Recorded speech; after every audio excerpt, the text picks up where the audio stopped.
可惜无名前辈他们无法开始吧。姓脏的呀！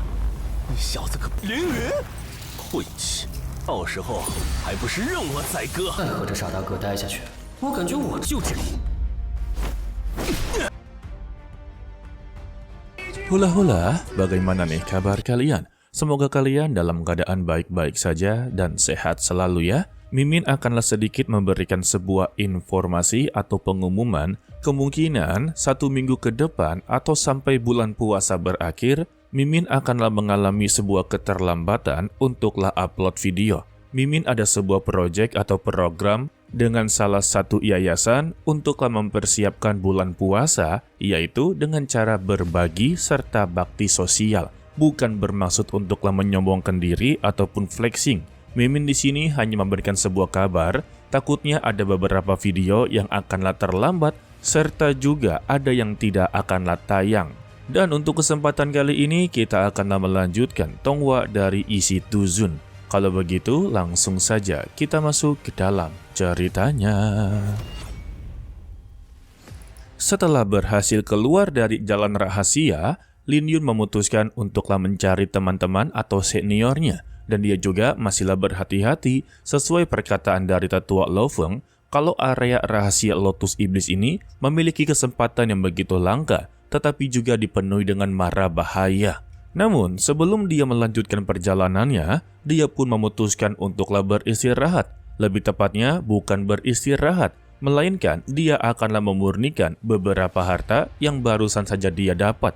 Serta dia juga berterima kasih kepada Feng Ye karena dia terlalu percaya dengan keputusannya. Padahal semua itu hanyalah tipu muslihatnya saja. Setelah mengubah 2 harta tersebut menjadi sebuah pil, Lin Yun juga masihlah penasaran dengan sebuah rahasia dari tetua pedang tanpa nama. Alasan dia begitu penasaran karena untuk masa lalu kuno ini benar-benar begitu sangatlah luar biasa. Sebab untuk 2 harta yang dia dapati saja itu cukuplah hebat di matanya. Apalagi dengan beberapa harta yang belum ditemukan pada zaman kuno. Dan dia yakin juga inti roh teratai iblis ini bisalah meningkatkan tingkatan kultivasinya. Dan juga untuk buah api es ungu ini sudah pasti bisalah meningkatkan kekuatan ilmu pedang Jiying miliknya. Tanpa babi bu, dia pun langsunglah menyerap kedua pil tersebut. Dan ritual kultivasi pun langsunglah dimulai. Namun siapa sangka dalam penyerapan tersebut juga, tubuh dari Lin Yun tiba-tiba membeku total yang membuat dia tidaklah sadarkan diri. Kembali kepada senior Feng Ye, dia ternyata telah berhasil untuklah keluar dari ruangan jalan rahasia tersebut. Dia begitu sangatlah kecewa, tampak juga begitu marah karena untuk reruntuhan tersebut ternyata tidak ada apa-apa. Alasan dia mengatakan seperti itu ya karena dia sama sekali tidak mendapati apapun. Namun dia sangatlah yakin kalau Lin Yun ini pasti memiliki beberapa harta yang dia dapati dari reruntuhan tersebut. Dan dia masih akanlah tetap mencarinya dan membuat sebuah perhitungan yang dimana dia juga berniat untuklah mengambil hartanya kembali, yaitu tombak perangnya. Namun, dia langsunglah teringat dengan sebuah pertarungan sebelumnya, yang dimana untuk Lin Yun memang sangatlah luar biasa, setengah langkah dari ilmu pedang bawaan berhasil untuklah dia kuasai. Dia menjadi begitu ragu, jika memang nantinya dia baku hantam dengan Lin Yun, apakah dia memiliki kesempatan untuklah menang? Akan tetapi, ketika di dalam perjalanan atau lagi terbang, dia pun langsunglah berhenti sebab dia merasakan aura yang begitu sangatlah dingin di sekitarnya. Ketika dia berada di pohon atau nangkring, dia tidak sengaja melihat tubuh dari Lin Yun sedanglah membeku total. Dan ketika dia mendekatinya, dia melihat kalau tubuh dari Lin Yun sudahlah membeku total atau terperangkap dari bongkahan es. Tetapi di sini dia yang sudah begitu kesal, dirinya memutuskan untuklah pergi saja. Akan tetapi lagi, ketika dia baru beberapa saja melangkah, dirinya langsunglah terpikirkan. Lin Yun sedanglah terjebak dalam bongkahan es. Ada 2 kemungkinan, dia sedanglah menerobos dan dia sedanglah terkena sebuah serangan. Tetapi untuk 2 pilihan tersebut juga sangatlah menguntungkan bagi Feng Ye. karena dia bisa untuklah menghabisi nyawa dari Lin Yun dalam kejadian seperti ini ya. Atau sebut saja ini sebagai kesempatan langka. Pada awalnya dia mencoba untuklah mengetuk-ngetuk bongkahan es tersebut dengan meyakinkan atau memastikan apakah Lin Yun ini masihlah tersadarkan atau sama sekali tidak. Dan hasilnya Lin Yun sama sekali tidak ada reaksi, yang membuat dia sangatlah yakin seyakinnya Lin Yun sedanglah mencoba untuklah menerobos ke ranah berikutnya. Dan ini adalah sebuah kesempatan untuk dia mengakhiri hidup dari Lin Yun.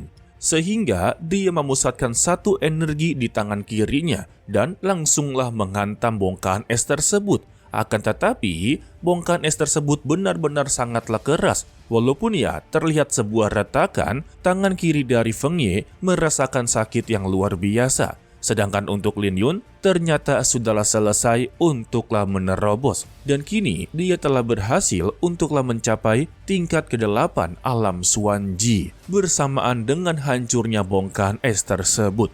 Begitu juga dengan Feng Ye ikut-ikutan terpental. Untuk Lin Yun yang baru tersadarkan, langsung mempertanyakan mengapa dia bisa berada di sini dan mengapa posisi dia seperti orang terluka.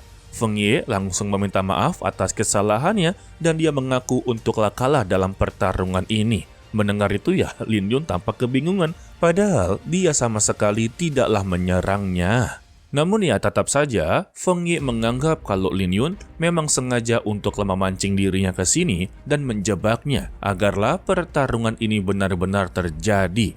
Dan dia mengakui dirinya telah kalah dan terpancing dengan semua keegoisannya. Sontak ya, untuk Lin Yun sudah mengetahui kalau semua ini hanyalah sebuah kesalahpahaman, namun juga tidak begitu berpengaruh kepada hidupnya. Dia langsunglah menyatakan kalau Feng Ye ini adalah kultivator yang cukup bodoh, dan dia juga tidak akan mempermasalahkan untuklah masalah semua ini, asalkan untuk senior Feng Ye tidak lagi mencari masalah dengan dirinya. Dan sebagai tanda permintaan maaf, atas dirinya mempermainkan senior Feng Ye terus-menerus, dia pun memberikan sebuah pil berwarna ungu kepada Feng Ye. Setelah dia menerimanya, dia dipertanyakan kembali apakah Lin Yun mencoba untuklah mencelakai dirinya lagi. Lin Yun hanya berkata, janganlah terlalu berpikir berlebihan. Dia tidak memiliki niat sama sekali untuk menghabisi seseorang. Lalu Lin Yun memutuskan untuklah pergi dari sana, dengan alasan dia tidaklah mau dekat-dekat dengan senior Feng Ye, karena takutnya dia juga akanlah terpengaruh untuk menjadi kultivator bodoh. Sayangnya, Feng Ye langsunglah merangkulnya.